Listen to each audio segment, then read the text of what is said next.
entre les États-Unis et Haïti, c'est pas parce qu'au niveau théologique, Dieu nous a abandonnés et qu'entre-temps Dieu prend soin des États-Unis, mais c'est parce que, comme l'une des causes, notre richesse a été et est et sera volée par les États-Unis. C'est clair, Dieu ne nous a pas abandonnés. De notre côté, il y a la misère. Dieu, s'il nous aime, s'il ne nous abandonne pas, il ne saurait tolérer cette misère. Nous sommes les enfants de Dieu. Est-ce que les États-Unis ne sont pas les enfants de Dieu?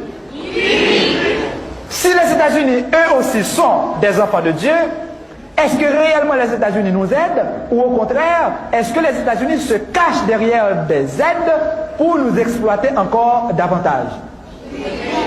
Et nous pointons du doigt ceux que eux-mêmes ils appellent les aides pour dire à ces pays que nous comprenons le jeu et que nous ne sommes plus disposés à marcher à genoux pour quémander, mais à nous mettre debout pour réclamer justice et dénoncer ce que eux-mêmes ils appellent premièrement aide et ce que eux-mêmes ils appellent pays développés, car à nos yeux, beaucoup de ces pays, en commençant par les États-Unis, ce sont des pays sous-développés au niveau humain.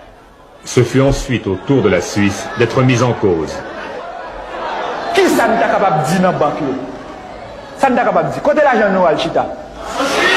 Ah, notre argent va en Suisse. L'argent, genre, toute compagnie, elle vole, les criminels sanguinaires, ma coupe Valérie se volent. Dans qui banque Alchita? Ah. Donc, maman nous couche à l'hôpital pendant que 100 en Suisse, notre maman Haïti se trouve à l'hôpital, pendant que notre sang va en Suisse. C'est un scandale, c'est un crime au niveau international. Quand nous comparons nos dettes et nos dépenses pour les importations, et qu'en même temps nous nous rendons compte que ce n'est pas un simple hasard, c'est voulu, c'est entendu entre les grandes nations. Ils se disent grandes pour avoir beaucoup d'argent et pour avoir beaucoup volé. Au-delà de ces voleurs, au-delà de ces corrompus internationaux, nous découvrons naturellement des Suisses, comme des Américains, comme des Canadiens ou des Français, qui ne sont pas aussi corrompus que la corruption internationale. Et c'est précisément à ces Suisses, à ces Américains, à ces Français, à ces Espagnols que nous adressons notre demande. Nous leur demandons si vraiment ils reconnaissent avoir volé, si vraiment ils reconnaissent avoir volé à travers leurs compatriotes tout au long du processus de colonisation, si vraiment ils veulent dire à la face du monde entier qu'ils sont développés, qu'ils commencent à ne pas avoir pitié d'Haïti. Nous n'avons pas besoin de pitié, nous. Qu'ils commencent à ne pas avoir pitié de nous, mais à reconnaître le droit que nous avons, droit de récupérer un peu de ce qu'ils ont volé.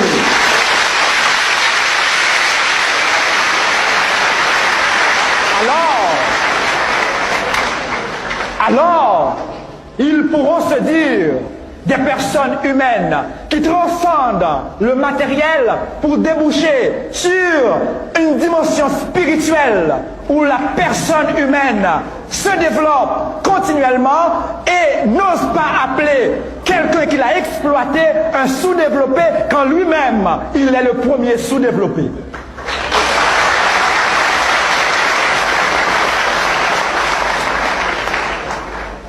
Que notre argent qui se trouve dans les banques suisses, si vraiment des Suisses ou des citoyens du monde reconnaissent que notre sang se trouve dans leurs banques, qu'ils se mettent debout à côté des personnalités honnêtes internationales pour dire aidons ce peuple car son sang se trouve chez nous. Ça aurait été une honte internationale de laisser circuler dans nos veines le sang d'un pays appauvri. Et qu'un beau jour, Haïti ne dise pas simplement merci, mais qu'ils disent également fierté. Fierté de ceux et celles qui, à travers le monde, ont compris et ont agi. Fierté de cette race noire qui a compris l'historique à jouer à la face du monde.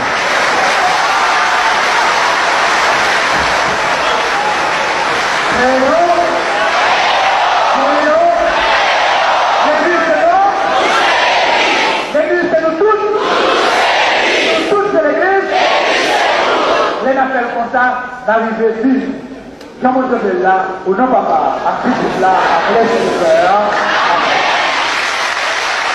Père Aristide, les téléspectateurs ont certainement été frappés, comme nous, par le ton très vif de vos propos, par les critiques que vous teniez dans l'église dimanche. Et vous nous l'avez expliqué en parlant de l'immense attente du peuple haïtien, de son immense espoir, et que cela expliquait votre attitude. Alors, comment vous expliquez cet espoir, cette demande d'attente? Si le ton est vif, il traduit le courage du peuple haïtien de lutter pour une nouvelle Haïti. Si le ton est vif, il traduit la fierté du peuple de savoir qu'elle est exploitée, mais de continuer à lutter pour transformer les structures, pour opérer des changements fondamentaux au cœur du pays où, à partir de son courage et de sa fierté, il pourra instaurer un monde Haïti.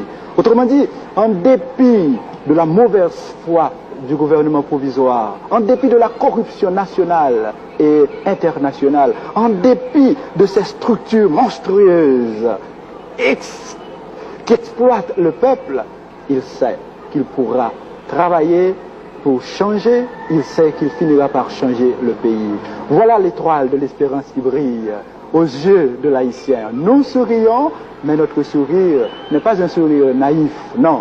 Ce sourire traduit la grandeur du peuple qui reconnaît ses limites, qui reconnaît son courage également. Naturellement, vous savez, il y a le gouvernement et ses alliés, américains et autres, qui s'opposent à ce changement. Mais s'ils s'exposent, ils s'opposent. Le gouvernement, en d'autres termes, s'oppose, en même temps il s'expose, car le besoin du changement s'impose. Autrement dit, le gouvernement s'oppose et s'expose à une situation explosive. Voilà la réalité. Et si cet espoir était déçu en un mot? Eh bien, nous autres, après déception, nous allons encore de l'avant. Déception ou pas, nous continuons à lutter. Au moins, nous aurons la fierté de mourir debout et ne pas mourir à genoux. C'est ça le peuple haïtien. Nous étions esclaves, nous reconnaissons encore aujourd'hui l'aide internationale, les pays étrangers comme le gouvernement provisoire veulent nous maintenir dans l'esclavage, mais nous refusons de mourir esclaves. Il faut mourir libre. Mourir libre veut dire je donne mon sang pour irriguer la terre haïtienne. Je donne ma parole, moi-même, qui deviendra, si vous voulez, mon corps deviendra une espèce d'engrais pour alimenter le pays, pour alimenter tout un peuple. C'est ça notre fierté. La fierté d'avoir lutté, la fierté de pouvoir lutter pour instaurer un changement ici en Haïti.